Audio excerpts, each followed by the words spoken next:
What is better, to be born good or to overcome your evil nature through great effort? Parthenax, 2011. I feel this quote can be very apt to the discussion for today's video. For a long time now, I have been thinking about the character of Sheldon Oswald Lee from the show My Life as a Teenage Robot. How a character that fills me with so much disgust also leaves me with so much intrigue. I think about what his character could be, not what his character is. In a previous video, I said that my next video will be about Fixng Sheldon, in a hypothetical scenario where My Life as a Teenage Robot was rebooted. But that in itself is sort of a contradiction. You can't fix something that is made anew, as there is nothing able to be fixed yet. So in this video, I'll be both talking about how to fix Sheldon in the current show as he is, and making a better version of Sheldon in a hypothetical reboot. But first, I must answer the question that some of you may have. What makes Sheldon such a vile character? Well, let me indulge you.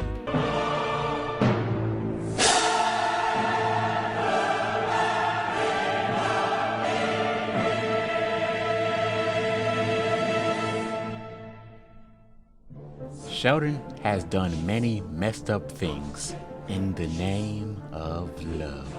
A one-sided love, but love nonetheless, I guess. He is in love with Jenny Wakeman, a robot.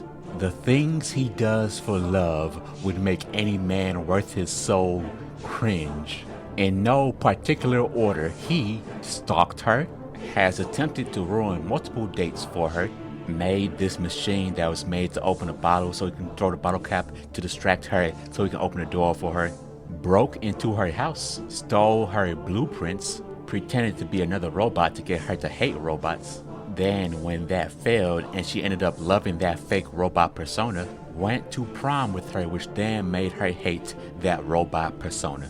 Bought all her merch, just straight up attempted to buy her at one point, and finally his most pathetic endeavor, paid a girl to pretend to be his girlfriend to make Jenny jealous, spending thousands of dollars to do so, causing him to sell everything he owned, including the clothes off his back, leaving him butt-ass naked. And despite all this, he still never got together with Jenny. Even with all this, I still think Sheldon can become a better character. Why? Because, as a great man once said, "For the sake of our children, we must be better."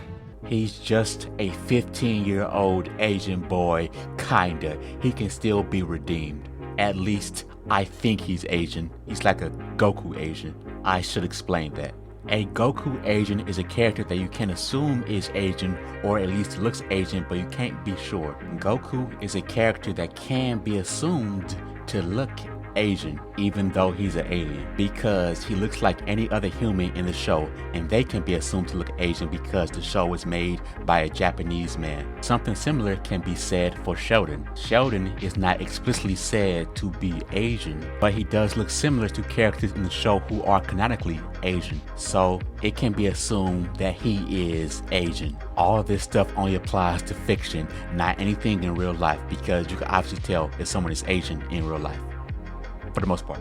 Now back to the actual video. I'm now going to be talking about fixing the character of Sheldon as he is in the current show of My Life as a Teenage Robot.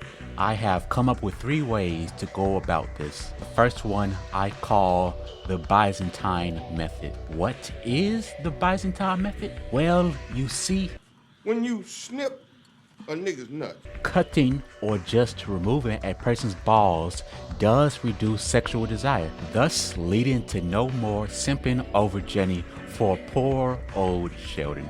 Okay, but in all seriousness, what I actually want to do with Sheldon involves something I call the Ming method. I call it the Ming method because when you snip a nigga's nuts. Okay, now in complete seriousness, this is what I want to do with the current version of Sheldon. Turn that man into a pirate.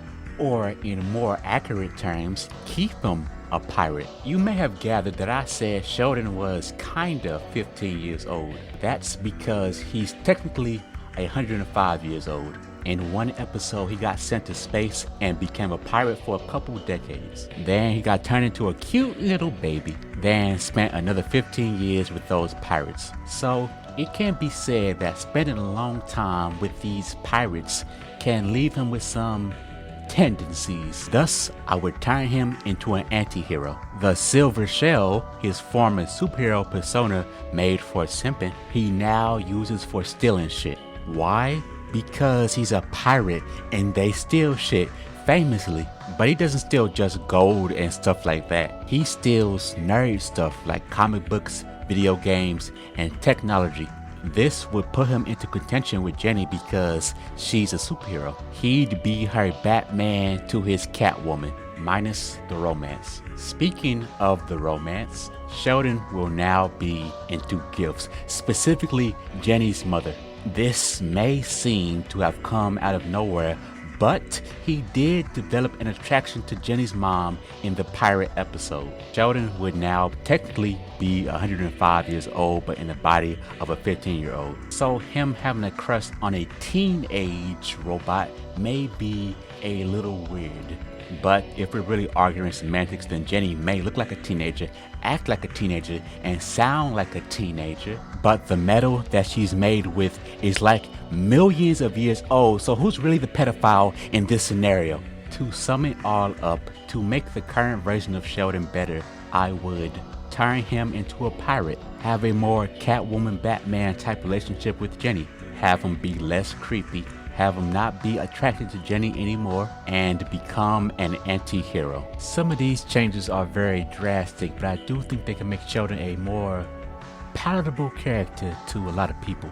But I am not done with Sheldon just yet. I've talked about making the current version of Sheldon better, but now I am going to build Sheldon from the ground up in a hypothetical reboot of my life as a teenage robot. I've been crafting a reboot for my life as a teenage robot for a long time now, taking these characters and modernizing them, turning the show into a more story-driven show while still remaining episodic.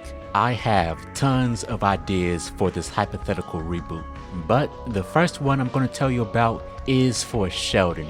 But even before that, some world building. To set the stage, just want to mention that everything I'm about to talk about is inspired by stuff that happened or was mentioned in the show. 30 years before the show begins, there was a war.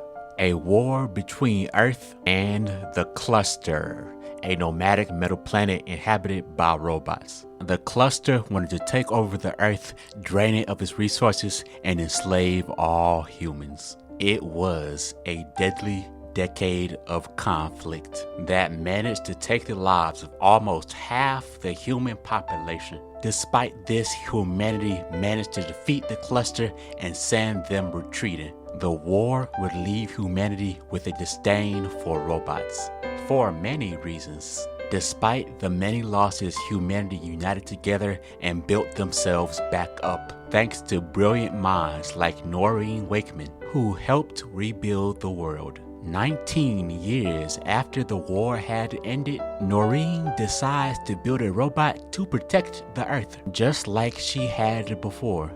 But this time, the robot would be able to better understand humanity and not become an overbearing tyrant. She called the robot XJ9, but the robot calls herself Jenny. So now let's talk about this simping motherfucker. So as you can tell, Earth in this reboot is a lot less friendly to robots. They were not that friendly in the original, but they're now outright hateful in the reboot. Jenny is seen as someone to be worried around or even outright hated. So in turn, she would be a lot more close to the small amount of friends she has. That includes Sheldon. But how would Sheldon act in the reboot? Well, I've based the entirety of Sheldon's personality from his appearance in the episode Pain in My Sidekick. In this episode, Sheldon is still awkward and a bit weird, but in a more charming way. How did someone like you meet someone like him? He saved my life. How? He saved me from drowning. You're the best swimmer I know. Well, I didn't always know how to swim. So, this happened when you were a little kid? No, it happened when I had amnesia. Amnesia? Yeah, during the rescue, I bumped my head really hard and I forgot how to swim. So you got amnesia while you were drowning, but you were drowning because you had amnesia? Yes, no. Well, before I was rescued, I was rescuing a woman who had amnesia because we both had amnesia. It was an amnesia convention, and there was a pool at the hotel, and nobody could remember how to swim, and then we all got confused, and then we didn't even know. He also doesn't simp over Jenny in this episode. It mainly focuses on him being the silver shell and protecting his sidekick. I would still keep him being a simp, though. This episode is peak Sheldon in my opinion. So let's properly talk about reboot Sheldon. Sheldon in the reboot starts off as a loner. He doesn't have any friends and just hangs out by himself. He's a smart kid who's a savant when it comes to technology, a historian when it comes to comic books. He's kinda in his own world, just trying to get through high school day by day. Then one day, he meets her, Jenny Wakeman. When he sees her, it's love at first sight. She's like a dream girl, a robot superhero girl who saved him from being bullied. I would keep Sheldon's debut episode in the reboot nearly the same as it was in the original, but with some changes. First, Jenny doesn't come to Sheldon for help. She just sees him being bullied and scares them off. Jenny would actually invite Sheldon to sit with her at lunch because this version of Jenny is very friendly and just wants friends. But most people don't like her because she's a robot. Here, we can have Sheldon interact with Brad and be part of the group. Sheldon can still act like a creep and be a detriment to Jenny's superhero work, but it's less him causing her to get captured and more Jenny trying to save Sheldon from getting hurt by the bad guys. The kids at school would still make fun of Jenny for having a quote-unquote boyfriend, but this time they probably hate on Sheldon too for dating a fucking clanker. The episode can still end with Jenny screaming that Sheldon is not her boyfriend and then apologizing and saying they can be friends. Sheldon is most known for his various antics to try to win the heart of Jenny and failing.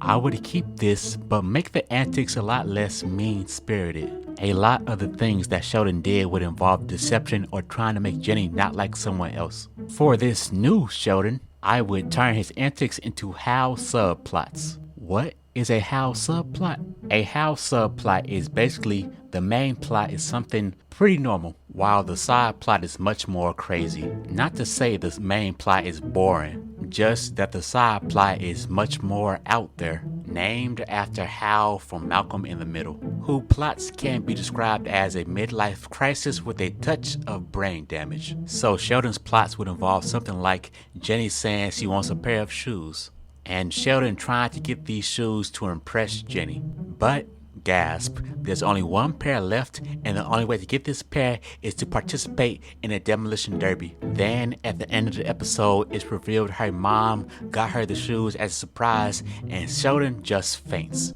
But one of Sheldon's most infamous antics to win Jenny's heart is the silver shell. He built a mech suit and became a superhero. Why? To make Jenny hate other robots and have him look much better in comparison. This plan backfired spectacularly for him because she ended up falling in love with the silver shell, then hating him. So for this new Sheldon, I would keep him becoming the silver shell, but change just one thing. He becomes the silver shell not to get Jenny to hate robots, but to get closer to Jenny. He knows that Jenny is kinda alone. Not in the fact that she doesn't have any friends, but in the fact that she's the only robot around. So Sheldon creates the silver shell persona to get closer with her in a way that he couldn't. The silver shell and Jenny become good friends.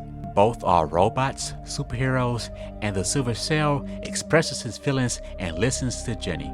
Now, I know that this is still very scummy. Sheldon pretending to be another person for the sake of potentially dating Jenny. So, when Sheldon finally does reveal himself as the silver shell, Jenny is angry. She feels betrayed that everything the silver shell told her was possibly a lie. She knows that Sheldon likes her and wonders if every conversation they had was only just so that she would find him attractive. She tells Sheldon to never talk to her again and breaks off their friendship. Sheldon is of course distraught by this and probably cries himself to sleep while touching himself. But even though his plan failed, he still becomes the Silver Shell because throughout all this he found a love for being a superhero. He likes saving people and being a hero to the people of Tremonton, so he keeps on being the Silver Shell. Jenny keeps her distance but is curious why Sheldon still decides to be the Silver Shell. Over time, they would rekindle their relationship when Jenny realizes that Sheldon really does like being a superhero, and Sheldon would apologize for lying to Jenny. The last thing I want to talk about is Sheldon's arc throughout the show and his interactions with other characters. I want Sheldon's arc to be one of discovering friendship. He starts off as a loner and then becomes part of a friend group. At first, he's mainly in the group because he likes Jenny, but he learns to be friends with the other guys too. He sees Brad as the cool dude and kinda looks up to him in a way, always asking him for advice on stuff. Tucker is like an annoying little brother to him, always invading his privacy and being a general annoyance. He even finds out that Sheldon is the Silver Shell. Despite this, Sheldon does like having him around. His obsession with Jenny would wane over time and he may not want to date Jenny at all. What he really needed was not to have a girlfriend. He just needed someone in his life, and now he has many friends. Also, this isn't that important, but I would...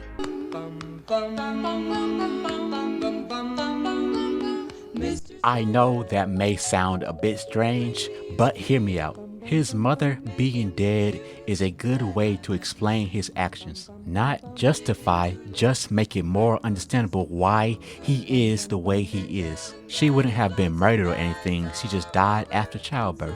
Just like it is important to have a father figure in your life, the same thing can be said for having a mother. Speaking of fathers, I would make his dad neglectful.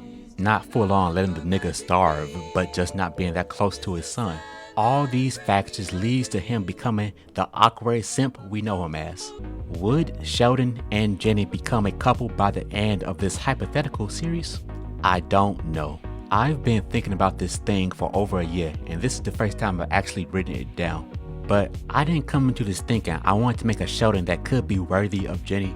I saw a character that I thought was creepy and weird, but for some reason I couldn't stop thinking about. There was something there that if you just molded it a little different, he could become something better. Maybe I saw a little of myself in Sheldon. That statement has 1,000 asterisks tied to it, but still possibly true nonetheless. So, did I make Sheldon a better character? Well, that's up for you to decide. Also, this is my 100 subscriber special. That's all. Have a ball. Me and my friends get